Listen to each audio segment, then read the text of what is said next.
দর্শক শুভ সকাল, সবাইকে আমন্ত্রণ জানাচ্ছি মেরিল মিক্স ওভার রাঙা সকাল অনুষ্ঠানে। সুন্দর একটি দিনের প্রত্যাশা নিয়ে পুরো অনুষ্ঠান জুড়ে আপনাদের সাথে থাকছি আমি জেরিন এবং আছি আমি মাসুক। শুভ সকাল আমার তরফ থেকেও। চমৎকার এই সুন্দর সকালে একজন দারুণ অতিথি আছেন, তার দিকে আমরা যাব, কিন্তু তার আগে জেরিনের সাথে একটু গল্প করে নেই। কেমন আছে শুনি? শুভ সকাল মাসুক। শুভ সকাল, অনেকদিন পরে তোমার সঙ্গে দেখা সত্যি তাই, হলো। এবং ভালো লাগছে, এবং এত সুন্দর রঙের একটা পোশাক পরেছো। মানে আজকে আসলে তোমরা দুজন মিলে, তুমি এবং আমাদের অতিথি দুজন মিলেই মানে আলোকিত করে রেখেছো বাহ, মানে আজকে সময়টাকে। আমার মনে হয় যে তুমি তোমার ব্যক্তিত্ব দিয়ে আলোকিত হয়ে আছো। অনেক খুবই ভালো ধন্যবাদ। লাগছে মাসুক। চলো দর্শককে জানাই এই ভালো লাগা নিয়ে কে আছেন আজকে চলো। আমাদের সাথে। প্রিয় দর্শক, আমাদের আজকের রাঙা সকালের অতিথি উন্নয়ন সংগঠক হৈমন্তী সরকার। চলুন তাকে স্বাগত জানাই। শুভ শুভ সকাল। সকাল। কেমন আছেন? আমি ভালো আছি, ধন্যবাদ। এত বিনম্র করে আপনি আসলে আমাদেরকে যে স্বাগত জানালেন, খুবই ভালো লাগলো। এটা কি মানে আপনাদের কালচারেরই কোনো অংশ? আমি আদিবাসী মালয় সম্প্রদায়ের। জি। এটা আমাদের সংস্কৃতি ও পরম্পরার একটা ঐতিহ্য। আচ্ছা আচ্ছা। আমরা এভাবেই কাউকে স্বাগত জানাই। গ্রিট করে থাকেন। আচ্ছা। বাহ, দারুণ। এবং আপনাকে ভীষণ সুন্দর লাগছে, যেটা আসলে মাসুক শুরু থেকেই বলছিল। ধন্যবাদ, আপনাদেরকেও অনেক সুন্দর লাগছে। ধন্যবাদ। জয়পুরহাটেই তো বেড়ে ওঠা বা সবকিছু, মানে জীবনের ছোটবেলা বড়বেলার স্মৃতি সবকিছু জুড়েই তো জয়পুরহাট। হ্যাঁ, আমার জন্ম কাশিয়াবাড়ি গ্রামে। এটা পাঁচবিবি উপজেলার জয়পুরহাট জেলাতেই এটা। এইখানে আমার জন্ম, এবং আমি ক্লাস 5 পর্যন্ত এই গ্রামে বেড়ে ওঠা। আচ্ছা। এটা খুবই বর্ধিষ্ণু একটা আদিবাসী অঞ্চল। তখন আরো বেশি জনসংখ্যা ছিল আদিবাসীদের। আমরা এই অঞ্চলে মালো, সাঁওতাল, উরাও, মুন্ডা, পাহান, কল, সিং, মাহালি, তুরি, মালি, এই সম্প্রদায়ের লোকজন মিলে একটা বড় বসতি আছে আদিবাসীদের। আপনারা কোন সম্প্রদায়? আমরা মালো সম্প্রদায়। মালো সম্প্রদায়। মালো সম্প্রদায়ের বিশেষত্ব কি? মালো সম্প্রদায়ের বিশেষত্ব হচ্ছে বা আমাদের কিভাবে আলাদা করা যায় অন্য সম্প্রদায় থেকে? আলাদা বলতে আমাদের ভাষা একটাই, মূলত আদিবাসীদের দুইটা ভাষা। আমরা যারা সাঁওতাল জনগোষ্ঠীর অংশ নই, সাদ্রি আর কুরুক, আচ্ছা আচ্ছা আমরা সাদ্রি ভাষাভাষী। আচ্ছা। এবং মালোরা মনে করা হয় যে অনার্যদের একটা বংশধারা আমরা, যেটা আচ্ছা। প্রাচীন ভারতের ঐতিহ্যের সাথে সম্পর্কিত। এবং ব্রিটিশ ভারতের অনেক আগে আমরা এই অঞ্চলে এসে বসতি দ্রাবিড় স্থাপন করি। জনগোষ্ঠী থেকে দ্রাবিড় জনগোষ্ঠী যারা থেকে। আসে, সেটা আসলে একটা আর্য একটা অনার্য ছিল। বাহ, চমৎকার। মানে আমরা অনেক প্রাচীন ভাষা গোষ্ঠী বা প্রাচীন গোষ্ঠী থেকে মালয় সম্প্রদায় বিলং করে। হ্যাঁ, আমাদের যে ভাষাটা সেটা সংস্কৃতের, আপনি বলতে পারেন যে বোন, কারণ এটা হচ্ছে দেবনাগরীর অংশ। আচ্ছা আচ্ছা। যদিও ওইটার লিখিত কোনো ফর্ম এখন নেই, এটা আমাদের জন্য অত্যন্ত দুর্ভাগ্যের একটা বিষয়। আচ্ছা। একসময় এই ভাষার লিখিত রূপ ছিল, কিন্তু কালের বিবর্তনে এটা হারিয়ে গেছে। এখন শুধু কথিত একটা রূপ থেকে গেছে, সেটাও খুবই সীমাবদ্ধ মানুষের মধ্যে। আচ্ছা। সবাই এটা বলতে পারে না। জয়পুরহাট পাঁচবিবি মানে উত্তরবঙ্গের একটা অংশ। আমরা একটু আপনার শৈশবটা সম্পর্কে শুনতে চাই আমাদের এই আয়োজনের নিয়ম অনুযায়ী। সে সময়ের পাঁচবিবির শৈশব কেমন ছিল? আসলে আদিবাসী গ্রামে বেড়ে ওঠা, তো আমি নিজেও আদিবাসী মানুষ। জি। আমি খুব দুরন্ত ছিলাম ছোটবেলাতে, ভীষণ দুরন্ত ছিলাম। খেলাধুলা করতে খুবই পছন্দ করতাম। স্থানীয় একটা সরকারি প্রাথমিক বিদ্যালয়ে পড়াশোনা করতাম। আচ্ছা। আপনার শৈশবে সম্ভবত আপনার একটা সাইকেল ছিল। হারকিউলিস। আপনারা জানেন দেখছি। জি, জি। হ্যাঁ, আমার একটা ছোট সাইকেল ছিল, এবং এই সাইকেলের কারণে আমি পরবর্তীতে নির্বাসিত হয়েছিলাম। হ্যাঁ, মানে বাংলাদেশ ছেড়ে আপনার চলে যেতে হয়েছে হ্যাঁ। ইন্ডিয়াতে, তাও 3-4 বছরের জন্য। হ্যাঁ, এই সাইকেলের জন্য। একটু আমি ঘটনাটা শুনি আমরা। এই সাইকেলটা নিয়ে মূলত আমি, আমার আরো 2জন বোন আছে, কাকাতো বোন, আমরা খুবই দুরন্তপনা করে বেড়াতাম। আচ্ছা। কি কি, মানে যদি একটু উদাহরণ শুনতে চাই, কি কি দুষ্টুমি করা হতো ছোটবেলায়? জাম তুলতে যাওয়া, আম তুলতে যাওয়া, কারো গাছের ফল তুলে নিয়ে চলে আসা, কারো গাছের ধরেন ফুল তুলে নিয়ে চলে আসা, মাছ মারতে চলে যাওয়া, এবং এগুলো সবকিছুই বাড়িতে না জানিয়ে। আচ্ছা। তো একটা দীর্ঘ সময় দেখা গেল স্কুলের পরে আমাদেরকে বাড়িতে খুঁজে পাওয়া যাচ্ছে না, আচ্ছা। এবং এই কাজ আমরা করে বেড়াচ্ছি তখন। দুরন্ত মাঠে ঘাটে, শৈশব বলতে হ্যাঁ। যেটা বোঝায়। আরো আসলে এমন কিছু কাজ থাকে যেগুলো শৈশবেই শুধু করা হয়, পরবর্তী সময়ে এই যে আপনি এখন যে পর্যায়ে আছেন জীবনের, এই সময়গুলোতে আসলে মনে হয় যে আহা কত সুন্দর শৈশব। এটা একটু সেই রকম গল্পগুলো শুনি আমরা আরো। এইটা খুবই আপনি ঠিক কথা বলেছেন। আমাদের এক বন্যা প্লাবন আছে অঞ্চলে, হঠাৎ করে এই যে পাহাড়ি ঢল নামে, তো রাতারাতি দেখা গেল যে বন্যার জল উঠে গেছে অনেকখানি। আমরা 3 বোন একবার করলাম কি, নিজেরাই কলা গাছ দিয়ে ভেলা তৈরি করে না, ওই রকম 7-8টা কলা গাছ দিয়ে নিজেরাই বেঁধেছি, বাহ। আচ্ছা, পাটের দড়ি দিয়ে বেঁধে টেঁধে আমরা নেমে গেছি পানির মধ্যে, বন্যার পানির মধ্যে। এবং নদীর কাছাকাছি গিয়ে ওই ভেলা যেটা, কলার গাছে একটা একদিক খুলে যেতে শুরু করলো। স্রোত বেশি তখন। হ্যাঁ, এবং আমরা এক একজন এক একটা কলা গাছে তখন।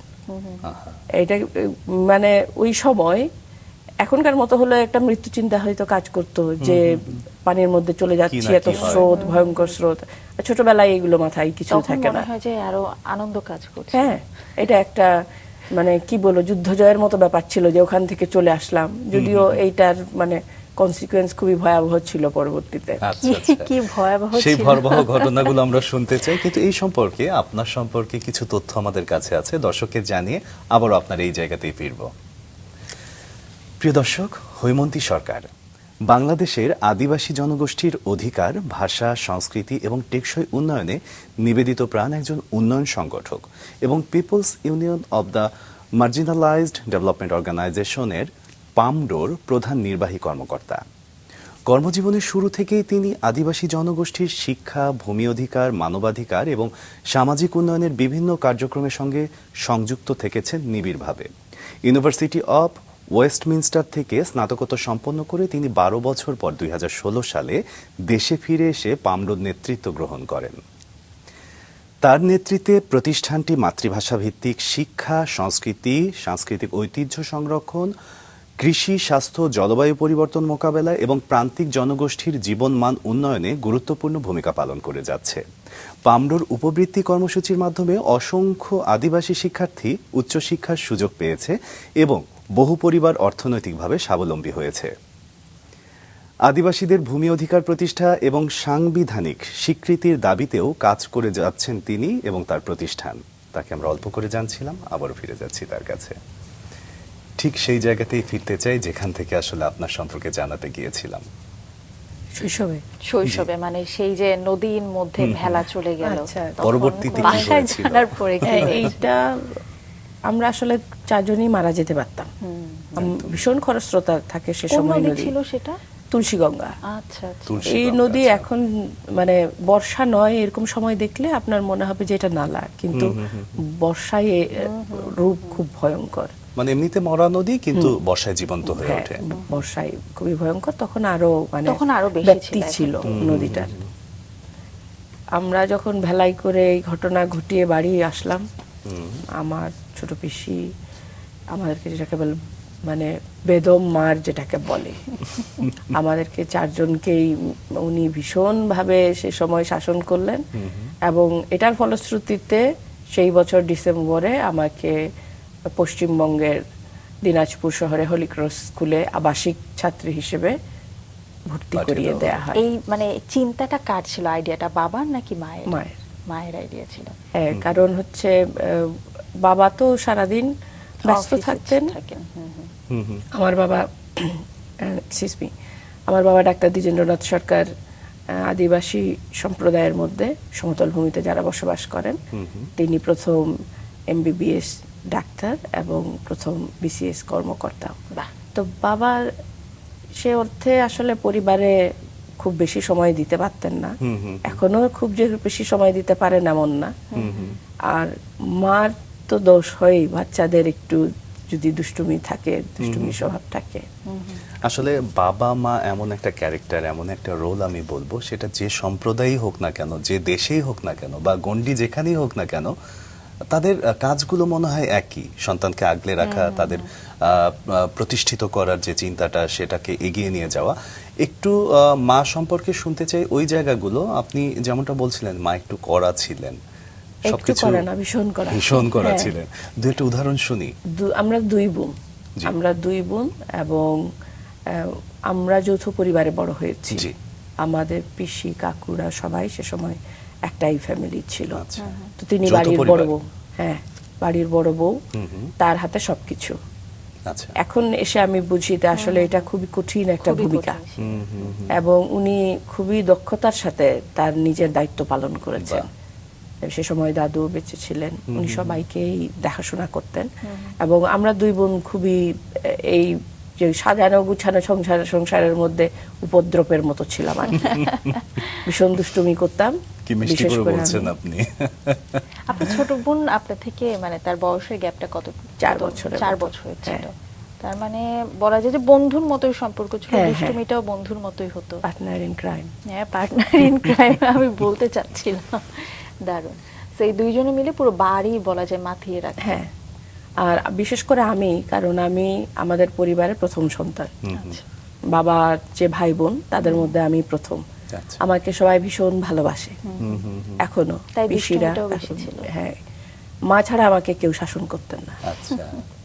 শৈশবের সেই সময়টায় একটা যৌথ পরিবারে বেড়ে উঠতে গেলে আসলে অনেক কিছু স্যাক্রিফাইসের জায়গাও থাকে। দেখা যাচ্ছে যে খাবারের টেবিলে হয়তো বা আমার পছন্দ হচ্ছে ওইটা আমি খাবো, কিন্তু অন্যদের জন্য অনেক সময় ছাড়ও দিতে হয়। এরকম কোনো ঘটনা ছিল? বা স্যাক্রিফাইস কথাটাও যেরকম আসে, এটা ভাগ করতে জানার মানসিকতাটাও হয়তো এখান থেকেই গড়ে গড়ে ওঠে। ওঠে। আমি যেরকম ছোটবেলা থেকে এটা দেখেছি যে শুধু নিজে খেলে হবে না, নিজে যে ছোট ভাই বোন আছে তাদেরকে দিতে হবে, আচ্ছা। এবং যারা ছোট তাদেরকে আগে দিতে হবে। যারা বাড়ির বড় তারা আগে খাবেন, ছোটরা আগে খাবে, জি। এরপরে আসবো আমরা। এই যে দেয়ার মানসিকতা, সবাইকে একসাথে নিয়ে থাকার যে মানসিকতা, এটা যৌথ পরিবার থেকে আমার তখনই মনে হয় যে গড়ে উঠেছিল। অনেক বেশি শক্তিশালী হয় এই অনুভূতিগুলো। এমনিও হতে পারে, কিন্তু যৌথ পরিবারের একটা ভূমিকা ওইটাও তো থাকে। মানে শক্তিশালী হয়। আপনি বলছিলেন ক্লাস 5-এ থাকা অবস্থায় মানে বাংলাদেশের বাহিরে পাঠিয়ে বাংলাদেশের দেওয়া বাইরে হয়। আমাকে তখন পাঠিয়ে দেওয়া হয়। পশ্চিমবঙ্গ কি কাছাকাছি ছিল, দূরত্বে এই কারণে পাঠানো হয়? পশ্চিমবঙ্গ তো আমার যে বাড়ি জয়পুরহাট, আমাদের বাড়ির সাথে ভারত সীমান্ত, হিলি বর্ডার। হিলি বর্ডার, হিলি স্থলবন্দর থেকে আমার বাড়ি 7 কিলোমিটারের মতো। এই কারণে সেখানে। হ্যাঁ, এই কারণে সেখানে পাঠিয়ে দেওয়া হয় আমাকে। তাহলে সেই সময় মানে ক্লাস 5 থেকে মেবি ক্লাস 8 পর্যন্ত আপনি ছিলেন। হ্যাঁ। এই 3 বছরের সময়টা কেমন ছিল? খুবই অপোজিট একটা পরিবেশের মধ্যে গিয়ে পড়লাম। ওই কনভেন্ট হচ্ছে খুবই, ওখানে যে সিস্টাররা ছিলেন ওনারা ভীষণ নিয়মানুবর্তিতা মেনে চলা মানুষ। ঘড়ি ধরে উঠতে হবে, ঘড়ি ধরে বসতে হবে, ঘড়ি ধরে পড়তে বসতে হবে, যেটা আমার জীবনের সাথে আসলে যায় না। এবং আমি বিশ্বাস করি এই যে সে সময়কার শিক্ষক যারা ছিলেন আমাদের সবাই সন্ন্যাসিনী, ওনারা নান বলে ওনাদেরকে, যেটা এছাড়া Holy Cross ক্যাথলিক, হ্যাঁ ক্যাথলিকদের স্কুল, এবং ওনাদের যে নিয়মানুবর্তিতা এবং শাসন, আমার মনে হয় যে পরবর্তী জীবনে এটা একটা বড় ভূমিকা রেখেছে। নিঃসন্দেহে। আমরা অনেক সকালে ঘুম থেকে উঠতাম, ভোর 5টায়। ঘুম থেকে উঠে আমাদেরকে আমার 8টার সময় স্কুল, 7টার আগে যেতে হতো স্কুল গ্রাউন্ডে, 2 ঘন্টা পড়াশোনা করতে হতো। তো এই নিয়মগুলো ওনারা খুব ছোটবেলা থেকে তৈরি করে আচ্ছা। দিয়েছিলেন। এই ধরনের স্কুলগুলোতে তো আসলে এই ধরনের নিয়ম থাকেই, কিন্তু আমরা একদমই আপনার ওই জায়গা থেকে জানতে চাই যে একজন শিশুর মনে একটা দেশ পরিবর্তন, এক ধরনের এনভায়রনমেন্ট থেকে আরেক ধরনের এনভায়রনমেন্টে গিয়ে সেখানকার সাথে কিভাবে আসলে আপনি নিজেকে মানিয়ে নিলেন? প্রথমে একটু কষ্ট হতো বাড়ির জন্য, এটা খুবই স্বাভাবিক। খুবই স্বাভাবিক। আমি তখন নিজের হাতে খেতাম না, আচ্ছা। আমি অনেক ছোট ছিলাম। ওসব বলা চলে একটু ব্যতিক্রমও, কারণ ক্লাস 5-এর একটা বাচ্চা সে নিজের হাতে খাবে, কিন্তু আমার মানে পিসিরা আমাকে কখনো নিজের হাতে খেতে দিতেন না। মানসিকভাবে কিছুদিন হয়তো কষ্টের মধ্যে ছিলাম, কিন্তু খুব দ্রুত বন্ধু বান্ধব হয়ে যায়। বাহ। এবং এইটা স্কুলের পরিবেশটাকেই আমি এখন মনে করি, যেটা বাড়ির কষ্টটা আমাদেরকে বুঝতে দেয়া হয়নি। শিক্ষকদের একটা বড় এখানে ভূমিকা ছিল। যেহেতু আমাকে ভাষাগত কোনো সমস্যার মধ্যে কি পড়তে হয়েছে? ভাষাগত সমস্যায় পড়িনি, কিন্তু 2-3টা ভাষা অতিরিক্ত শিখতে পেরেছি। কি কি তাহলে তো ভাষা? লাভ হয়েছে। পাঠ্যক্রমে হিন্দি ছিল, ওটা আমি হিন্দি লিখতে পড়তে জানি এই কারণে। বাহ। পরবর্তীতে হিন্দির সাথে হিন্দির সাথে সম্পর্কিত এবং আমার মাতৃভাষার সাথে সম্পর্কিত, যেহেতু সংস্কৃত, আমি সংস্কৃত শিখেছি। দারুণ তো।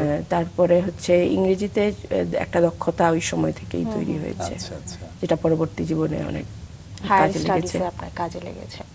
সেখানে 5, 6, 7, 8 4 বছর পড়াশোনা করলেন। হ্যাঁ। মানে ক্লাস 8-এ আবার ব্যাক করে ফেললেন, ওইখান থেকে তো এসএসসি দেওয়ার কথা কি ছিল না? আমার আসলে ভারতেই থেকে যাওয়ার কথা ছিল, হ্যাঁ। এবং ক্লাস 8-এ চলে আসলাম। সে সময় মা অসুস্থ ছিলেন অনেক, আচ্ছা আচ্ছা।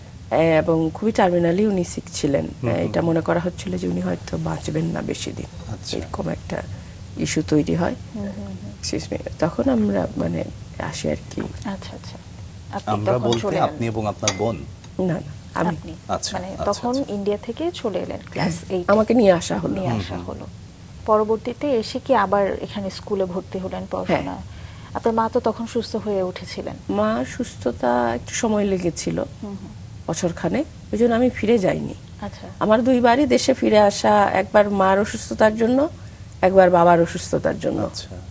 বাবার অসুস্থতার জন্য কি ইউকে থেকে ফিরে আসা? হ্যাঁ, আচ্ছা 16 সালে আমি বাবার অসুস্থতার জন্য ফিরে আসি।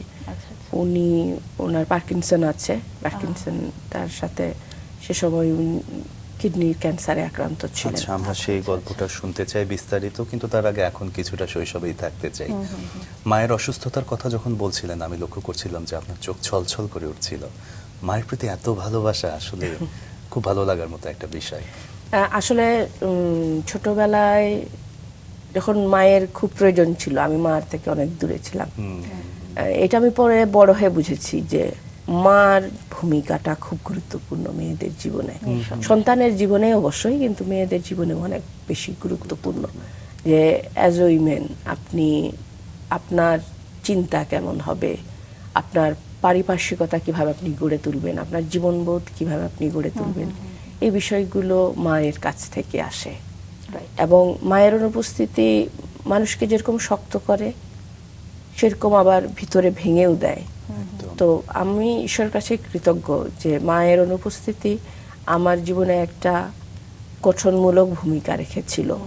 আমি ছোটবেলা থেকে বুঝতে শিখেছি যে যেটা জীবনে এমন মনে হয় যেটা না পেলেই নয়, এটা ছাড়াও মানুষ ভালো থাকতে পারে। মার প্রতি এত মুগ্ধতা, এত ভালোবাসা আসলে সন্তানের মাঝে এটা সব সময়ই থাকে, সব সন্তানের মাঝেই। কেউ হয়তোবা প্রকাশ করতে পারে, কেউ প্রকাশ করতে পারে না। তো মা ব্যাপারটার সাথে নর্মালি যেটা হয় যে মা খালা দুটো কথা কিন্তু পাশাপাশি বলে। আপনার জীবনে কিন্তু আপনার পিসিদের গুরুত্ব বেশ ভালো ছিল, এবং আপনার পিসিরা ভীষণ গুণীও ছিলেন। সেখান থেকে অনেক কিছু আপনার মধ্যে আসলে ধীরে ধীরে অঙ্কুরিত হয়েছে। একটু ছোট্ট করে শুনে পরবর্তী গল্পে যাব। ধন্যবাদ। আমার বাবার 5 বোন, 5 বোনই পড়াশোনায় অনেক ভালো। আচ্ছা। এবং এর মধ্যে আমার বড় 2 পিসি, ওনারা বাংলাদেশ বেতার এবং বিটিভিতে সে সময় এনলিস্টেড শিল্পী ছিলেন। আচ্ছা। আদিবাসীদের যে প্রোগ্রামগুলো হতো ওনারা করতেন, এবং নাচ গান, ঘর গোছানো, রান্না করা, বাগান করা, বাহ। এই সমস্ত গুণাবলী ওনাদের কাছ থেকে পাওয়া। ভীষণ দারুণ সুন্দর। দারুণ। এবং বড় পিসি উনি গত হয়েছেন ক্যান্সারে। খুবই দুঃখজনক। ভীষণ ভালোবাসতেন আমাকে। আমার 2টা শখ, এই 2টা শখই পিসির কাছ থেকেই পাওয়া, একটা রান্না করা, একটা বাগান করা। আচ্ছা। উনি করতেন, উনি সুন্দর করে গুছিয়ে রান্না করতেন এবং উনি সুন্দর করে বাগানও করতেন। এই দারুণ। 2টা শখ পিসির কাছ থেকেই পাওয়া, বড় পিসির কাছ থেকে। আচ্ছা, আচ্ছা। মা তো আসলে কর্ত্রী ছিলেন একটা যৌথ পরিবারের, উনি অনেক কাজে ব্যস্ত থাকতেন। আচ্ছা। এমনও দেখা গেছে যে সারা দিনের মধ্যে হয়তো মায়েরা দেখাই পাইনি ওই ঘুমানোর সময়টুকু ছাড়া। তো এই যে সময়টা দীর্ঘ একটা সময়, এই সময়ে পিসিদের পিসিদের কাছে। সাথে খাওয়া, স্নান করা, ঘুরে বেড়ানো, পড়তে বসা, গান গাইতে শেখা, এগুলো সব পিসিদের সাথে। দারুণ। একটা জিনিস জানতে খুব ইচ্ছে করছে, মানে আমরা তো 80-90 দশকের কথা বলছি, এখন যেমন সবকিছু অনেক বেশি সহজ, ঢাকাতে না থেকেও ঢাকার অনেক সুবিধা, মানে শহরের অনেক সুবিধা পাওয়া যায়, কিন্তু তখন ছিলেন আপনারা সবাই জয়পুরহাটে, সেখানে মানে আদিবাসী অধ্যুষিত একটা এলাকায় আপনারা এত দারুণভাবে বেড়ে উঠেছেন। বা আপনার পিসিদের কথাই যদি বলি, মানে সেই সময় বেতার বাংলাদেশ টেলিভিশনে এনলিস্টেড থাকা, প্রোগ্রাম করা, আপনার বাবা প্রথম বিসিএস ক্যাডার, এই বিষয়গুলো কিন্তু সহজলভ্য ছিল না। কিন্তু সেটা আপনারা বাস্তবায়িত করেছেন। এই জিনিসটা আসলে অনেক বেশি মানে গর্বের বলা যায়। অবশ্যই আমি আমার পরিবারের যে অর্জন, আমার পূর্বপুরুষদের যে অর্জন, এটাতে সবসময় গর্ব অনুভব করি। কারণ হচ্ছে এটা সহজ না, এখনো সহজ না। এটা কিভাবে সম্ভব ছিল আমার তো এটা জানার খুব ইচ্ছে। আমার ধারণা এটা আমার ঠাম্মা আমরা বলি, বাবার যিনি মা, দাদি। হ্যাঁ, তো ওই ঠাম্মার কাছ থেকে এইটা মানে বাবা ইন্সপায়ার্ড পড়াশোনার জন্য। আচ্ছা আচ্ছা।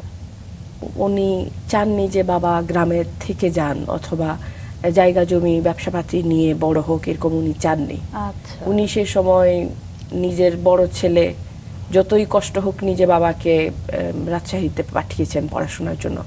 বাবা রাজশাহী মেডিকেল কলেজের 16th ব্যাচ। বাহ।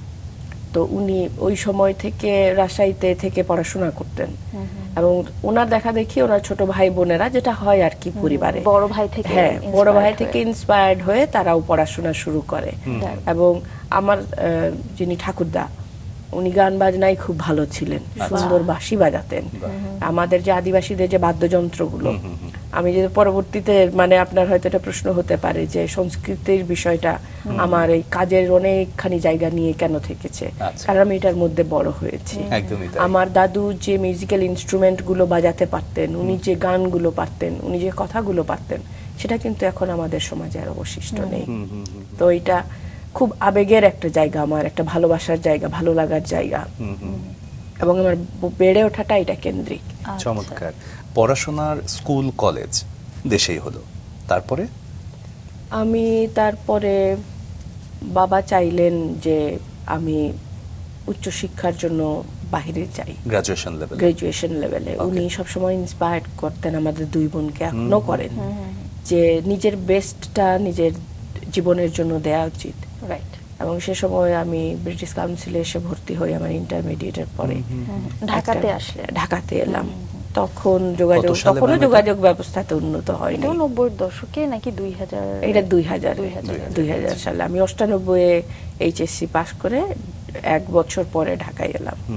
এসে তারপরে আমি ব্রিটিশ কাউন্সিলে ভর্তি হলাম। 2 বছরের ডিপ্লোমা করেছিলেন? 2 বছরের ডিপ্লোমা করে। মানে তখন ঢাকায় কোথায় থাকা হতো? ঢাকায় তখন একটা ছাত্রী নিবাসে থাকতাম। আচ্ছা আচ্ছা। এরপর 2 বছর শেষ করলেন, শেষ করার পরে আপনি শেষ apply করার করলেন। পরে আমি, ওনারা এটাকে বলেন যে ইন্টারনাল স্টুডেন্ট, আমি আমার স্টুডেন্টশিপ সুইচ করে তখন ইউকেতে চলে যাই। আচ্ছা আচ্ছা। আচ্ছা। এবং পড়াশোনা করলেন ওয়েস্ট মিনিস্টারে। আমার এলএলবি হচ্ছে ইউনিভার্সিটি ওয়েলস থেকে, তারপরে আমি এলএলএম করেছি ওয়েস্টমিনিস্টার ও আচ্ছা, ইউনিভার্সিটি অফ ওয়েলসে পড়াশোনা করেছেন আপনি। ওয়েলসের ইংলিশ আর আপনি ব্রিটিশ কাউন্সিল থেকে যে ইংলিশ শিখে গিয়েছেন, আকাশ পাতাল আমাদের পার্থক্য। ইউনিভার্সিটি অফ ওয়েলসের ওই ক্যাম্পাসটা ইয়েতে ছিল, সরি লন্ডনেই ছিল। ও আচ্ছা, তাহলে ভাগ্যিস আপনি ওয়েলসে আমরা গিয়েছি, সেটা পরবর্তীতে কিছু কাজকর্মের জন্য, কিন্তু গিয়ে থাকা হয়নি আর কি। আচ্ছা। কেমন ছিল লন্ডনের সেই সময়টা? অনেক বেশি স্ট্রাগলিং। ইন্টারন্যাশনাল স্টুডেন্টদের জীবন যেরকম সব সময় হয়, আমরা তো খুব বেশি অর্থবিত্তশালী পরিবার থেকে আসিনি। কিন্তু স্বপ্নটা আমাদের অনেক বড় থাকে। টিউশন ফিটা বাড়ি থেকে নেয়ার পরে যদি থাকা খাওয়ার খরচও বাড়ি থেকে নেওয়া হয়, তাহলে সেটা একটা অনেক বেশি বার্ডেন হয়ে যায়। তো যেটার কারণে আমার মতন এখনো হয়তো অনেক ইন্টারন্যাশনাল স্টুডেন্টকে পার্ট টাইম জব করতে হয়। আপনি যখন একটা দেশে আন্তর্জাতিক শিক্ষা ভিসা নিয়ে যাবেন, তখন আপনাকে একটা পার্টিকুলার নাম্বারের উপস্থিতি থাকতে হবে আপনার ক্লাসে থাকতে হয়। হ্যাঁ, এইটা যদি না হয় তাহলে পরবর্তীতে ভিসা রিনিউয়ালে অনেক ইস্যু হয়। তো 90 ঘন্টার একটা উপস্থিতি থাকতে হয়। তো এই ঝামেলাগুলো তো থাকেই, তার সাথে পরীক্ষায় পাশ করার একটা প্রেশার থাকে, হ্যাঁ অনেক কিছু থাকে। সম্পূর্ণ নতুন একটা দেশ, পরিবেশ, ভাষা, খাদ্যাভ্যাসের মধ্যে নিজেকে মানিয়ে নেওয়া একটা থাকে। আর আমার জন্য সবচেয়ে বেশি চ্যালেঞ্জিং ছিল, ইউকে তো শীত প্রধান দেশ, ভীষণ শীত লাগতো প্রথমের দিকে। আর আমি সবসময় বাড়িতে খেয়ে অভ্যস্ত, মানে বাড়ির খাবার আমি খুব মিস করতাম। সেখানে তো তখন এটা খুব কঠিন ছিল। খুবই কঠিন ছিল। আপনারও পার্ট টাইম জব করতে হয়েছে নিশ্চয়ই? পার্ট টাইম জব করেছি। আচ্ছা আচ্ছা। স্টার্টিং যদি একটু শুনি, মানে বলছিলেন খুবই স্ট্রাগলিং লাইফ ছিল, মানে কি কি স্ট্রাগল, যেমন জব করে ক্লাস করা, Time maintain-টা- টাইম মেনটেন করাটা খুব টাফ ছিল, খুবই স্ট্রাগলিং, মানে স্টুডেন্ট থাকা অবস্থায় জব কোথায় কোথায় করতে হয়েছে? স্টুডেন্টদেরকে মূলত শুরুর দিকের কথা, এখনকার অবস্থা জানি না, আমাদের সময় স্টুডেন্টরা মেইনলি হচ্ছে কফি শপগুলোতে কাজ হ্যাঁ। করতাম আমরা, কফি শপে কাজ করতাম। তো ওইটা তো ডেইলি বেস একটা পেমেন্ট হয়, আওয়ার বেস। আচ্ছা আচ্ছা। আপনি যে যত ঘন্টা কাজ করবেন ওই অর্থটুকুই আপনি পাবেন, এর বেশি পাবেন না। এটা সুবিধা আছে, অসুবিধাও আছে। আপনার যদি কর্মঘন্টা না থাকে তার মানে আপনার হাতে কোনো টাকা পয়সা নেই। আচ্ছা, না।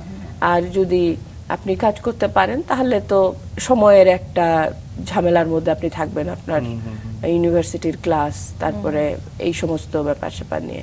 আমি এলএলবি কমপ্লিট করার পরে আমার নিজের পেশার সাথে যুক্ত হই আর কি। আচ্ছা এটা সলিসিটার হওয়ার যেটা প্রয়াস, আচ্ছা, সেই আচ্ছা।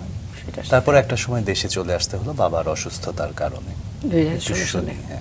কিন্তু তার আগে আমি একটু ছোট্ট করে জানবো, আপনার বাবা একজন ডক্টর, মানে আপনার কেন মানে আইন পেশায় যাবার ইচ্ছা হলো? মানে এই বীজটা নিশ্চয়ই অনেক ছোটবেলা থেকেই হয়েছে, মানে কেন মনে হলো যে আপনি সলিসিটার হবেন বা ব্যারিস্টার হবেন? হ্যাঁ, আমি বারেটলো নই, আমি এলএলএম কমপ্লিট করেছি। আমি আর বারেটলো করা হয়নি আসলে বাবার অসুস্থতার কারণে। আর আইন পড়তে ইচ্ছে হয়েছিল এই জন্য যে বাবার যে স্বপ্নগুলো ছিল, উনি সবসময় বলতেন যে আমাদের জমি জমা সংক্রান্ত কেস কাছারি এগুলো লেগেই থাকতো। আচ্ছা আচ্ছা। উনি বলতেন যে যদি বাড়ির একটা লোক আইন জানতো আমার জন্য এটা খুব হেল্পফুল হতো। ওনার কাছে দেখতাম যে লোকজন আসে, সবাই জমি জমার কাগজপত্র নিয়ে আসে, বিভিন্ন ধরনের ঝামেলার মধ্যে দিয়ে তারা যাচ্ছে। আচ্ছা। তো ওনাকে একটা বড় অংশের খরচও এখানে করতে হতো, একটা আচ্ছা। সময়ও দিতে হতো। তো ঠিক ওই জায়গাটাতে আমার মনে হলো যে আমি যদি আইন নিয়ে পড়াশোনা করি তাহলে তো বাবাকে এখানে হেল্প হেল্প করতে করা পারবো। হবে, দারুণ। এইটা এবং ওনাকে জানালামও। আর সায়েন্সের সাথে আমার মনে হয় একটু, সক্ষতা ছিল? না, সায়েন্সের সাথে ভালো সক্ষতা লাগতো ছিল না। না। আচ্ছা। আমি সায়েন্সে কঠিন যেতে লাগতো। চাইনি। হ্যাঁ, আচ্ছা, আচ্ছা। বাবার যখন হসপিটালে যেতাম আমার খুব ভালো লাগতো ওনাকে দেখে, কিন্তু নিজেকে আমি ওই জায়গায় কখনো কল্পনা করিনি। আচ্ছা আচ্ছা। যেহেতু আপনি একটু মুক্তমনা মানুষ ছিলেন, আপনার চিন্তাগুলো আসলে একটু মুক্তই ছিল আমি বলবো। সেই জায়গা থেকে ওই যে বলছিলাম যে আপনি চলে আসলেন ইউকে থেকে, আসার পরে দেশের পরিস্থিতি, বাবার পরিস্থিতি কিভাবে ধাক্কা খেলেন? আমি আসলে এটা মনে করতে চাই না, এটা আমার খুবই আপনি- কঠিন একটা হ্যাঁ, সময়। আপনি বলতে না চাইলে আমরা সেই জায়গাটা থেকে অন্য জায়গায় যাব, যদি আপনার জন্য কঠিন হয়। আমরা কিছু- আমরা স্কিপ করতে পারি, তবে মানে আপনি তো দেশে ফিরে পরবর্তীতে পামডোর সঙ্গে যুক্ত হলেন, আমরা সেই গল্পটাই যাব। কিন্তু আপনি দীর্ঘ 8 বছর মানে ইউকেতে সলিসিটার হিসেবে, ট্রেনি সলিসিটার হিসেবে যুক্ত ছিলেন। 8 বছর, আসলে 12 বছর আমি ইউকেতে ছিলাম। আমার এলএলবি অনার্সের পরে আমি এসে ট্রেনি সলিসিটর হিসেবে কাজ করেছি। ওটা করতে হয়। আপনার যদি পেশাতে আপনি যেতে চান, এটা যে কোনো পেশাতে, Internship-এর হ্যাঁ, মতো ইন্টার্নশিপ। বিষয়টা। আমাদের বাংলাদেশ বার কাউন্সিলেও তো বার ইন্টার্নশিপ কাউন্সিল করতে exam হয়, তারপর পরীক্ষা দিতে হয়, টিকতে হয়, তারপরে গিয়ে আপনি লয়ার হতে পারবেন, Lawyer অ্যাডভোকেট হতে হতে পারবেন। ব্যাপারটা অনেকটা সেরকমই। তা আমি একটা ল ফার্মের সাথে যুক্ত ছিলাম, কাজ করেছি। মানে বিষয়টা হচ্ছে আপনি ছাত্র জীবনে যখন পড়াশোনা করেছেন ইউকেতে, তখন কফি শপে কাজ করতে হয়েছে। পরবর্তীতে আপনি দারুণ একটা ল ফার্মের সঙ্গে কাজ করেছেন। এই যে ধাপে ধাপে মানুষের উন্নয়ন বা সাফল্য, ওই সময়টাকে আসলে কেমন এনজয় করছিলেন সেই কর্মজীবনটা? এখন মনে হয় যে এটা অনেক বড় একটা শিফটিং ছিল, কিন্তু তখন এটা মনে হতো যে এটাই স্বাভাবিক। জীবন আলাদা করে এভাবেই, কিছু মনে হয়নি। জীবন এভাবেই এগিয়ে যাবে। আজকে আমি কফি শপে কাজ করছি, কালকে আমি হয়তো দেখা গেল যে একটা বড় ল ফার্মে কাজ ফার্মে। করছি। এটা তখন মনে হয়েছে এটাই স্বাভাবিক, কিন্তু এখন এসে মনে হয় যে এটা একটা বড় শিফটিং লাইফের, যে রাতারাতি আমি এক জায়গা থেকে আরেক জায়গায় চলে গেলাম। এই যে ফার্মে অ্যাসিস্ট্যান্ট হিসেবে কাজ করলেন, সেখানে তো আসলে নেতৃত্বের যে গুণাবলীগুলো, সেটার এক ধরনের চর্চা হচ্ছিলই, যেটা নিয়ে আপনি দেশে এসে নতুন নতুন কাজের সাথে যুক্ত যে হলেন, হ্যাঁ। কতখানি সহযোগিতা করেছে সেই অভিজ্ঞতাগুলো? ভীষণ সহযোগিতা করেছে। আমার পুরো জীবনটাই আসলে আমার এই এখনকার জীবনের যে জীবনধারাটা, আমি মনে করি যে মানুষের কে বিশেষ কোনো ভূমিকা দিয়ে পৃথিবীতে পাঠানো হয় এবং তাকে সেটার জন্য তৈরিও করা হয়, আচ্ছা। তার পরিবেশ পরিস্থিতি তাকে তৈরি করে।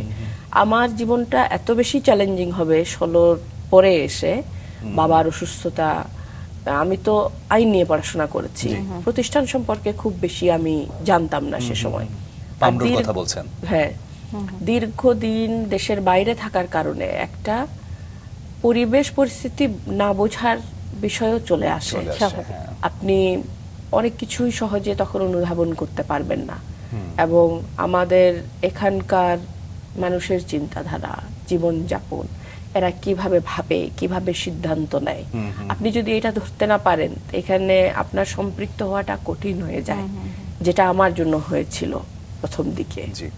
এবং সে সময় আসলে সবকিছু বুঝিয়ে দেওয়ার মতোও কেউ ছিলেন না। বাবা ভীষণ অসুস্থ ছিলেন, আমাকে হঠাৎ করে এসে আমি পরিবারেরও প্রধান হলাম, একটা সংগঠনেরও প্রধান হলাম, যেহেতু আমরা মালদের গোত্রপতি, জি। ওই একটা গোষ্ঠীরও প্রধান হলাম। তো এতগুলো ভূমিকা একসাথে নিতে গিয়ে এটা আমার জন্য খুবই চ্যালেঞ্জিং ছিল। নিঃসন্দেহে। কিন্তু আমার ছাত্র জীবন, প্রবাসী ছাত্র জীবন, এগুলো আমাকে অনেক বেশি হেল্প করেছে। মানে কঠিন বা প্রতিকূল পরিস্থিতিতে কিভাবে আসলে অ্যাডাপ্ট করা যায়, দ্রুত মানিয়ে নেওয়া যায়, সেটা আপনি প্রপার শিক্ষাটা হ্যাঁ, পেয়েছেন। একদম লাইফ থেকে, জি। Life school. দারুণ। পামরুতে আসলে কি ধরনের অ্যাক্টিভিটি হতো সেগুলো একটু আমি এবং জেরিন দুজনেই জানতে চাই। আমদো 1974 সালে প্রতিষ্ঠিত একটা আপনার প্রতিষ্ঠান। বাবা প্রতিষ্ঠা করেছিলেন। আমার বাবা তখন, উনিও স্টুডেন্ট, আচ্ছা। ওনার হাত ধরে মেনলি এই অর্গানাইজেশনটা ইন্টারন্যাশনাল ডোনারদের সাথে, তারপরে সরকারের বিভিন্ন দপ্তরের সাথে কাজ করা শুরু করে। আচ্ছা, আচ্ছা। কিন্তু বাবারও আগে পামদোর যাত্রা শুরু হয়। আচ্ছা। সেটা আমার ঠাকুরদা এবং তার সমসাময়িক কিছু মানুষদের হাত ধরে। আচ্ছা, আচ্ছা। বাবা মূলত যেটা করলেন, এই সংগঠনকে একটা শেপে নিয়ে আসলেন। যেহেতু কাজ করলেই হবে না, বিভিন্ন দপ্তরের রেজিস্ট্রেশন দরকার হয়, সনদ নাম্বার দরকার হয়, তো উনি এই মানে রেজিস্ট্রেশন, প্রাতিষ্ঠানিক যে স্বীকৃতিগুলো, হ্যাঁ, উনি এটাকে একটা প্রপার সংগঠনের রূপ দিলেন। এবং এটা ওনার নেতৃত্বে এই সময় পামদো, সে সময় আদিবাসীদের যে মাতৃভাষা, এটা নিয়ে 80-র দশক থেকে পামদো কাজ করছে। আচ্ছা। আমাদের পাঁচবিবি উপজেলাতে 38টা প্রি স্কুল আছে। এই স্কুলে 80-র দশকে আমরা যেটা করতাম, আমরা বলতে আমি পামদোকে মিন করছি, সেটা হচ্ছে যে আদিবাসী ছাত্রছাত্রীরা বাংলা প্রপারলি না জানার কারণে যেন মূল স্রোতধারা থেকে ছিটকে না পড়ে, তাদের শিক্ষা জীবন যেন ব্যাহত না হয়, এই জন্য বাংলার সাথে অ্যাডাপ্ট করে মাতৃভাষার সাংঘর্ষিক রূপটা যেন না থাকে এখানে, তারা মাতৃভাষার পাশাপাশি বাংলা শিখবে, এরকম একটা কনসেপ্ট নিয়ে পামদো কাজ শুরু করে। এবং ইউনিসেফের সহযোগী হিসেবে, তারপরে ব্রাকের সহযোগী হিসেবে আমরা ওয়ার্ল্ড ভিশন কাজ করেছে সে সময় আমাদের সাথে। সে সময় মালোরা যে ভাষা ব্যবহার করতেন, ছাদ্রি, সাদ্রি, সাদ্রির কি লিখিত রূপ ছিল তখন? না।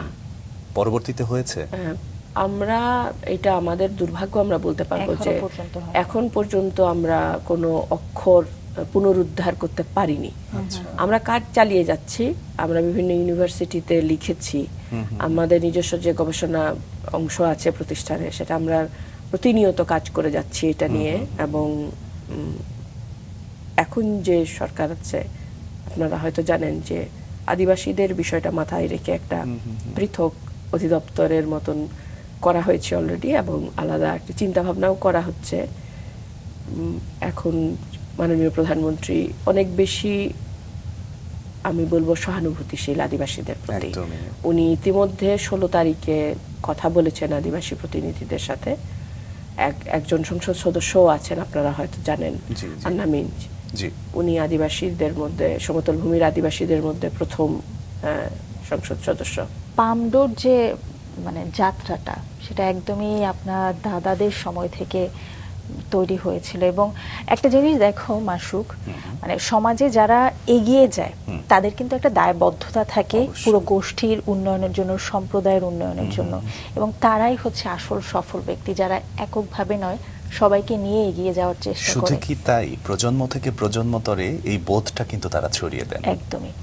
এবং তার জন্য আসলে কৃতজ্ঞতা জানাতেই হয় আপনাদের যে বংশ পরম্পরা তাদের সবাইকে, কারণ আপনারা সেই ৭৪ থেকে এখনো পর্যন্ত ধারাটা অব্যাহত রেখেছেন এবং স্ট্রাগল করে যাচ্ছেন, লড়াই করে যাচ্ছেন নিজের গোষ্ঠীর জন্য।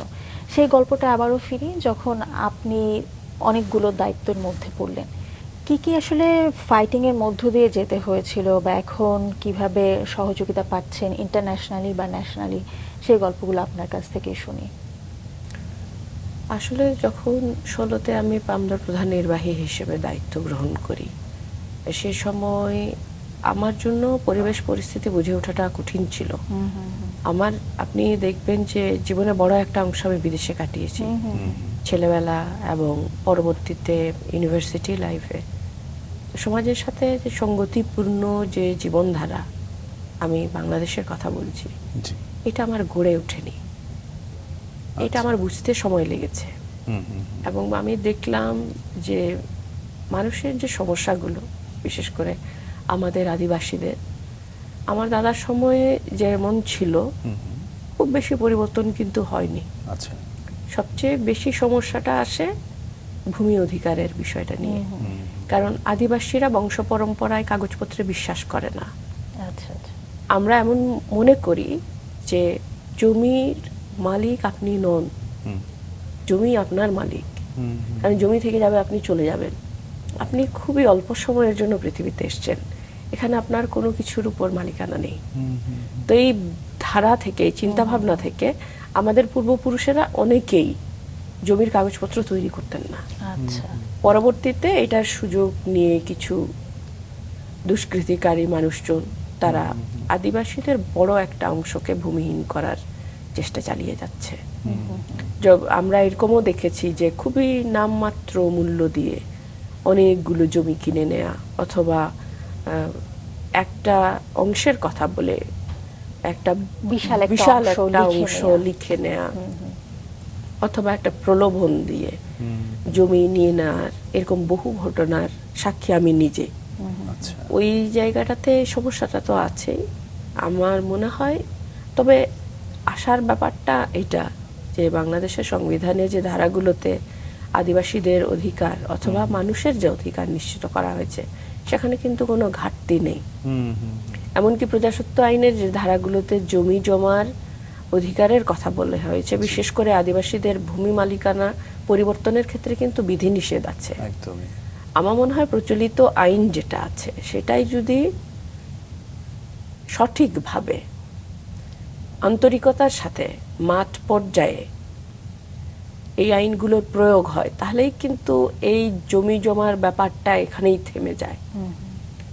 আমাদের সচেতনতা যেরকম জরুরি, সেরকম জরুরি রাষ্ট্রের একটু সদিচ্ছা এই জায়গাটাতে। আমি শুধু ভূমি কেন বলছেন ম্যাম? আমার তো মনে হয় শিল্প, সংস্কৃতি বা আসলে ব্যক্তি স্বাধীনতা, ব্যক্তি মতামত প্রকাশের ক্ষেত্রেও বাংলাদেশ যারা একটু সংখ্যালঘু আছে তাদের জন্য খুবই বন্ধু ভাবাপন্ন। আপনি কি বলবেন? বন্ধুর বললেন আপনি? বন্ধু ভাবাপন্ন। আচ্ছা, বন্ধু ভাবাপন্ন অবশ্যই। আমি মনে করি যে রাষ্ট্র আমাদেরকে যে সুযোগ সুবিধাগুলো দিয়েছে, এটা নিতে না পারার ব্যর্থতা কিন্তু আমাদের নিজের। কারণ সুযোগ সুবিধা অনেক আছে। জি। আমরা পামদর মতন প্রতিষ্ঠানগুলো এখন যে কাজটা করছে সেটা হচ্ছে যে সরকারি যে সুযোগ সুবিধাগুলো দেয়া হচ্ছে সেটা যেন মাঠ পর্যায়ের সবার কাছে পৌঁছায়। এখানে মধ্যস্থতাকারীর কারো হাতে পড়ে এই অধিকার অথবা সম্মান, আপনি যেটাই বলেন, সেটা যেন এখানেই থেমে না যায়। এটা একদম মাঠ পর্যায়ে যায়। যাদের জন্য উদ্দেশ্য করে এই উন্নয়ন লক্ষ্যমাত্রা দেয়া হয়েছে সেটা যেন সাধারণ মানুষের হাতে যায়। আমাদের কাজ এটা। আমাদের কাজ হচ্ছে জানানো, মানুষকে সচেতন করা, অথবা এই আইনগুলো সম্পর্কে মানুষকে সচেতন করা যে রাষ্ট্র সবসময় চেয়েছে যে আপনি রাষ্ট্রের কাছ থেকে সুযোগ সুবিধা পান। আমরা জানি না, জানানোর কাজটা আমাদের মতন যে 2-4 জন আছেন তাদের মাধ্যম দিয়ে বৃহত্তর একটা গোষ্ঠীর মধ্যে যাচ্ছে। একদমই। ম্যাম, উন্নয়ন সংগঠক এই কি বলবো প্রফেশনটার কথা যদি বলি বা এই দায়িত্বটার কথা যদি বলি, একদম প্রান্তিক পর্যায়ে চলে যেতে হয়, তাদের সুবিধা অসুবিধা সবকিছু খেয়াল করতে হয়। একজন নারী হিসেবে এটা কতখানি চ্যালেঞ্জিং? মানে এটা তো খুব কঠিন, এবং আমি আরেকটা বিষয় যুক্ত করব, সেটা হচ্ছে যে কোনো এনজিওর ক্ষেত্রে ইন্টারন্যাশনালি যে মানে এক্সপোজার পাওয়াটা, ডোনেশন পাওয়াটা অনেক বেশি গুরুত্বপূর্ণ। এবং আমরা জানি ইউএসএইড সহ বেশ কয়েকটা প্রতিষ্ঠান কিন্তু এখন সেই ডোনেশন দেওয়াটা অফ করেছে বাংলাদেশে। এখনকার পরিস্থিতিতে এসে কি এটার জন্য মানে পরিস্থিতি একটু কঠিন হয়েছে কিনা? কঠিন ছিল, আমার মনে হয় নতুন করে কিছু সুযোগ তৈরি হচ্ছে। আচ্ছা আচ্ছা, এইটার মধ্যে বেশ কিছুদিন আমাদের জন্য খুবই চ্যালেঞ্জিং ছিল এটা, কিন্তু নতুন করে আমরা নেটস বাংলাদেশের সাথে কাজ করার সুযোগ হচ্ছে আমাদের। আমরা আইফিএস এর সাথে ভোটার এডুকেশন নিয়ে কাজ করছি, নেটস এর সাথে কাজ করছি জলবায়ু নিয়ে। এমসিসি বাংলাদেশ আমাদের দীর্ঘদিনের পার্টনার ছিলেন। আচ্ছা। ওনারা আদিবাসীদের জীবনমান উন্নয়নে ওনারা কাজ করেছেন অনেক দিন। এইভাবে আমরা কাজ করছি। এছাড়া আমরা তো এই তিনটার সম্পর্কে জানলাম, রিসেন্ট কাজ করছেন। এখনো পর্যন্ত আপনারা আসলে কাদের সঙ্গে কাজ করেছেন? আমরা মোটামুটি বাংলাদেশে যে উন্নয়ন সহযোগীরা আছেন আমরা সবার সাথেই কাজ করেছি। আচ্ছা আচ্ছা। আপনি যে ইউএসএইড এর কথা বললেন, ইউএসএইড এর সাথেও আমরা কাজ করেছি দীর্ঘদিন। আমাদের অ্যাকশন এইড পার্টনার ছিল 25 বছরের মতো। আচ্ছা আচ্ছা। অক্সফাম বাংলাদেশ কাজ করেছে আমাদের সাথে, ওয়ার্ল্ড ভিশন ইউকে কাজ করেছে, ওয়ার্ল্ড ভিশন বাংলাদেশ কাজ করেছে, বাহ। ইউনিসেফ কাজ করেছে আমাদের সাথে, কাজ করেছেন ডিএফআইডি, আচ্ছা। World bank. মোটামুটি সব প্রতিষ্ঠানের সাথে আমাদের একটা কাজ করা হয়েছে। দারুণ দারুণ। কিন্তু পামডোর উপবৃত্তি কর্মসূচির সাথে কারা সংযুক্ত ছিলেন? উপবৃত্তি কর্মসূচিটা পামদর বরাবরই নিজেরই, আচ্ছা আচ্ছা। বাহ। কিন্তু এই কর্মসূচির সাথে একটা সময় যুক্ত ছিলেন ওয়ার্ল্ড ভিশন। ওয়ার্ল্ড ভিশন চলে যাওয়ার পর এই কর্মসূচি পামদর নিজের তহবিল থেকে এখন পর্যন্ত চালিয়ে গেছে, আচ্ছা আচ্ছা। এবং আমরা এই কর্মসূচি কখনো বন্ধ করতে চাই না। এবং আমরা এই কর্মসূচি নিয়ে একটু বিস্তারিত শুনতে চাই। আচ্ছা, ধন্যবাদ আপনাকে। এটা আমার খুব পছন্দের একটা কাজ। আমাদের কাজটা হলো আমাদের কাছে কিছু আবেদন আসে।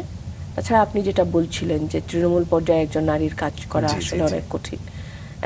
আমি জয়পুরহাটে কাজ করছি 2016 সাল থেকে। আদিবাসী অধ্যুষিত শুধু জনপদ না, প্রান্তিক জনগোষ্ঠীদের বসবাস যে গ্রামগুলোতে, এমন কোনো গ্রাম নেই যেখানে আমি যাইনি, আচ্ছা। এমন কোনো পরিবার নেই যেটার সাথে আমি কথা বলিনি। আচ্ছা। তো এখন এমন হয়েছে যে আমার অঞ্চলে অনেকেরই সাথে আমার মানে ওই যে বলেন হাড়ির খবরের মতন অবস্থা। এতবার গিয়েছি, তাদের সাথে কথা বলেছি, তো আমরা জানি যে একটা সে বাড়ির কোনো ছেলে অথবা মেয়ে স্কুলে যাচ্ছে অথবা কলেজে যাচ্ছে, এখানে সরকারের উপবৃত্তিও আছে। আচ্ছা। তারপর সরকারি উপবৃত্তিটা এককালীন দেয়া হয়, আমরা চেষ্টা করি মাসে মাসে দিতে, আচ্ছা। যেন পড়াশোনায় কোনো ধরনের কোনো ব্যাঘাত সৃষ্টি না হয়। ব্যাঘাত সৃষ্টি না হয়। সেই সাথে অধিকাংশই যেহেতু স্বল্প আয়ের একটা পরিবার থেকে আসে, তো শুধু পড়াশোনার টাকায় আসলে দেখা গেল যে তার একটা তো খাবারেরও ব্যাপার আনুষঙ্গিক আছে, আরো অনেকগুলো জামা কাপড়ের খরচ ব্যাপার থাকে। আছে, অনেকগুলো বিষয় আছে যেগুলো সম্পৃক্ত হয়ে যায় আর কি। এই জায়গাতে আসলে জানতে ইচ্ছে করছে যে কি পরিমাণ উপবৃত্তি তাদেরকে দেওয়া হতো? এইটা ডিপেন্ড করে, এইটা প্রয়োজন অনুযায়ী। সর্বনিম্ন আমরা 3,000 টাকা থেকে সর্বোচ্চ 15,000 টাকা। এটা তো আচ্ছা, আচ্ছা। মানে খুবই ভালো একটা অ্যামাউন্ট। সরকারি হিসেবেও আমি যতদূর জানি আরেকটু হয়তো বা কম দেয়া হয়। মানে সেই ক্ষেত্রে আপনারা বেসরকারি প্রতিষ্ঠান হিসেবে অনেক ভালো একটা অ্যামাউন্ট দিচ্ছেন। আসলে আমরা বড় স্কেলে দিতে পারি না, আমাদের কিছু সীমাবদ্ধতা আছে। আপনি যেটা বলেন, আমরা জয়পুরহাটের বাইরে কাজ করি না। আচ্ছা।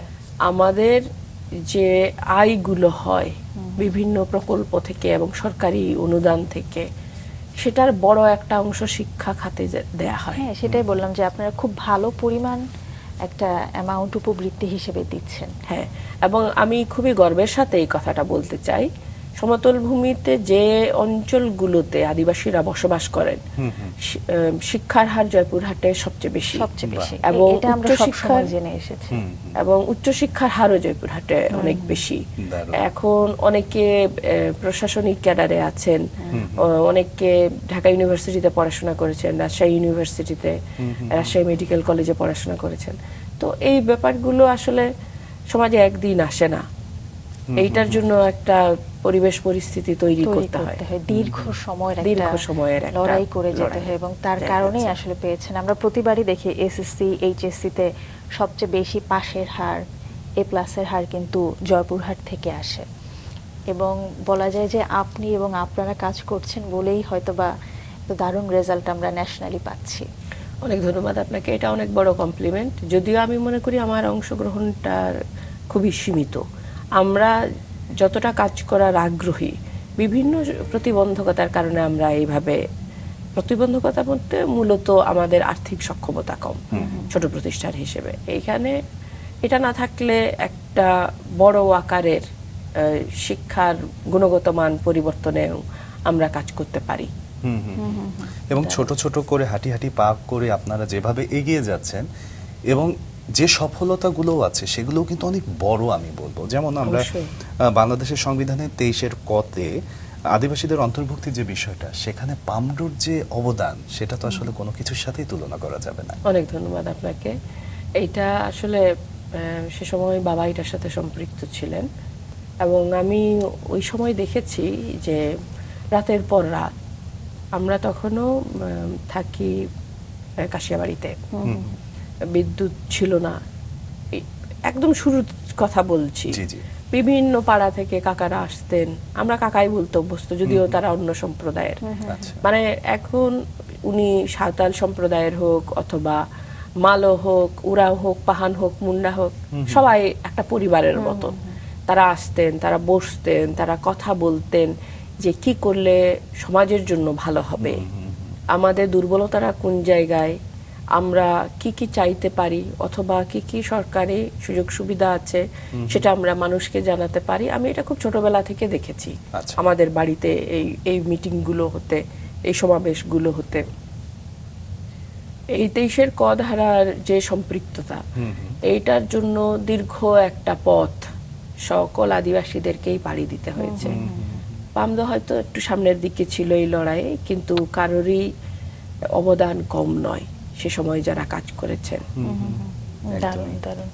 এবং মানে সরকারিভাবে বর্তমানে তো অনেক সুযোগ সুবিধা দেওয়ার একটা প্রতিশ্রুতি তারা দিয়েছেন আদিবাসী সম্প্রদায়ের জন্য। কি কি কাজ এই পর্যন্ত প্রতিশ্রুতি দেয়া হয়েছে এবং বাস্তবায়িত হয়েছে যদি একটু আপনার কাছ থেকে শুনি। আসলে সরকারের নিজেরই বয়স অত বেশি না। না, আমরা ওভারঅল পুরো একটা মানে এত বছরের প্রেক্ষাপট শুনবো। আপনি তো প্রায় 10 বছর ধরে যুক্ত আছেন, হ্যাঁ, মানে এই 10 বছরের যাত্রায় আপনি কি কি দেখলেন? 10 বছরের যাত্রায় আসলে সরকারের সদিচ্ছা শুধু 10 বছর নয়, এর আগে থেকেও ছিল। কারণ আমাদের ওইখানে পাঁচবিবিতে পামদোর একটা কালচারাল একাডেমি আছে, যেটা 96 সালে প্রতিষ্ঠিত। আচ্ছা আচ্ছা। তো সেই সময় তখন ছিল প্রধানমন্ত্রীর বিশেষ তহবিল। আচ্ছা। এখন করা হয়েছে যে পার্বত্য চট্টগ্রাম ব্যতীত সমতল ভূমিতে বসবাসরত ক্ষুদ্র নৃগোষ্ঠী জীবন মান উন্নয়ন প্রকল্প।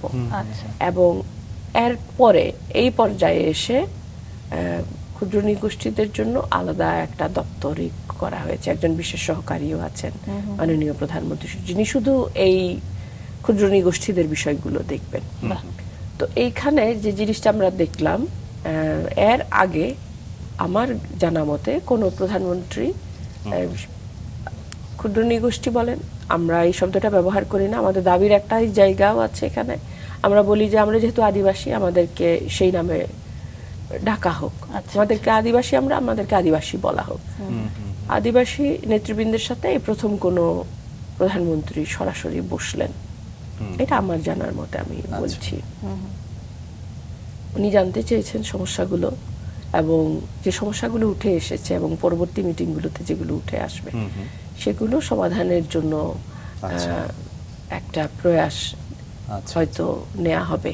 যেহেতু দায়িত্বপ্রাপ্ত অনেক মানুষ এখানে কাজ করছেন, আমার মনে হয় যে একটা পজিটিভ ভালো একটা কিছুই আমরা হয়তো বা দেখব, সেই প্রত্যাশাই রাখতে চাই। যদি আপনাদের ভবিষ্যৎ লক্ষ্য এবং উদ্দেশ্য সম্পর্কে জানতে চাই।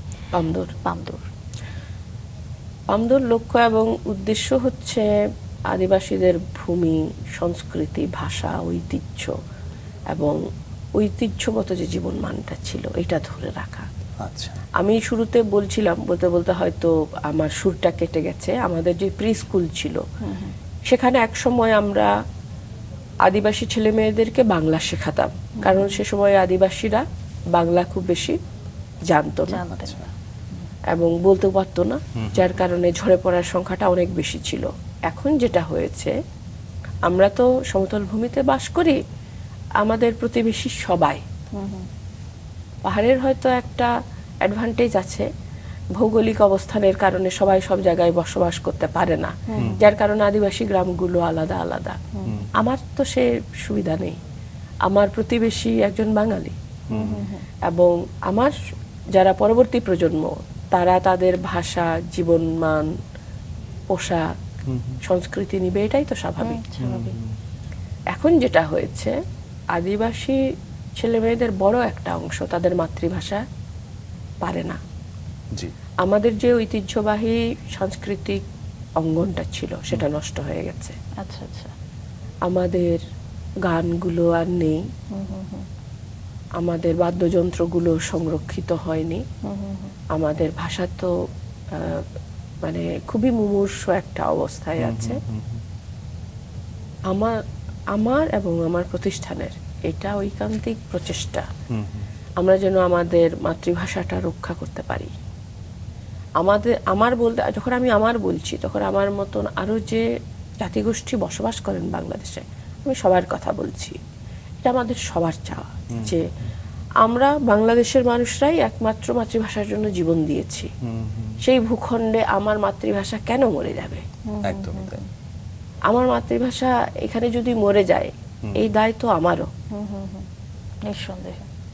এইখানে এটা প্রতিহত করতে আমরা কাজ করছি, আমরা আমাদের ঐতিহ্য ধরে রাখার জন্য কাজ করছি। বাদ্যযন্ত্রগুলো কিভাবে আবার পুনরায় ফিরিয়ে আনা যায় সংস্কৃতির মধ্যে, সেটা চেষ্টা করছি। এবং তার সাথে আদিবাসীদের সকল পার্বণগুলো আসলে কৃষি কেন্দ্রিক, ওই যে এগ্রিকালচার ক্যালেন্ডার যেটাকে বলে, সেটার সাথে সম্পর্কিত। যেরকম ধরেন যে ধান গাড়ার সময়, আমরা ধান গাড়া বলি, ধান গাড়ার সময় একটা উৎসব হয় যেটাকে বলে বানগাড়ি। আচ্ছা আচ্ছা। বানগাড়িতে আপনি খেতে গিয়ে ধানের গাড়ার যে জায়গাটা, এইখানে হচ্ছে ধানের বীজ যখন দিবেন মাটিতে, একটু উপাচার আছে, মানে এক কথা এটা একটা করতে হয়। স্বপ্নের শুরু আমি বলবো। আসলে ম্যাম, আমরা আমাদের আয়োজনের একদম শেষ পর্যায়ে চলে এসেছি। আপনাদের এই চাওয়াগুলো বা এই বিষয়গুলো স্থানীয় সরকার, উন্নয়ন সংগঠন এবং একই সাথে জনগণকে নিয়ে সামনের দিকে এগিয়ে চলুক। আজকের মতো আমরা বিদায় নিই না? হ্যাঁ, একদমই। আমরা সেই শুভ প্রত্যাশা রাখতে চাই। আপনার জন্য, পামডোর জন্য শুভকামনা রইল। আপনাদের জন্য অনেক শুভকামনা রইল, এবং আমাকে বলার সুযোগ করে দেওয়ার জন্য আমি মাছরাঙা টিভিকে কৃতজ্ঞতা জ্ঞাপন করছি। অনেক ধন্যবাদ।